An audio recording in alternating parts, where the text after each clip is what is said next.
સુરત શહેરની આર્થિક રાજધાનીમાં જમીનની વધતી કિંમત વચ્ચે બોગસ દસ્તાવેજ બનાવી મિલકત હડપ કરવાનો કાવતરાખોર પોલીસને ઝડપી ચડ્યો છે। આર્થિક ગુના નિવારણ શાખાએ ડુમસ સુલતાનાબાદ વિસ્તારમાં બનાવટી સહીઓ અને ખોટા દસ્તાવેજના આધારે 5 પ્લોટ પચાવી અન્યને વેચવાના પ્રયાસ કરનાર મુખ્ય આરોપીને દબોચી લીધો છે।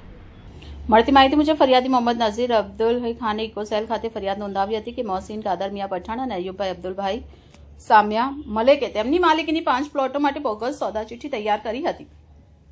આ દસ્તાવેજમાં ફરિયાદી અને સાક્ષીઓની નકલી સહી કરીને અયુબ સામિયા મલેકના નામે ફરજિયાત વેચાણ દર્શાવવામાં આવ્યા। બોગસ ચિઠ્ઠીના આધારે આરોપીઓ પ્લોટ અન્ય વ્યક્તિને વેચવાના ગેરકાયદેસર પ્રયાસ કરી રહ્યા હતા।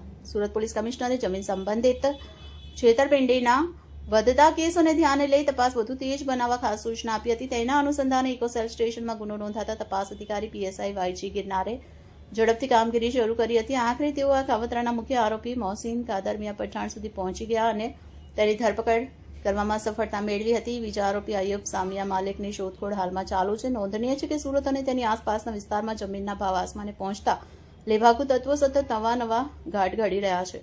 પોલીસે લોકોને કોઈ પણ જમીન સંબંધિત વ્યવહાર કરતા પહેલા તમામ દસ્તાવેજોની ચકાસણી કરવા અને કોઈ અનિચ્છનીય ઘટના સામે તાત્કાલિક પોલીસ સંપર્ક કરવા અપીલ કરી છે।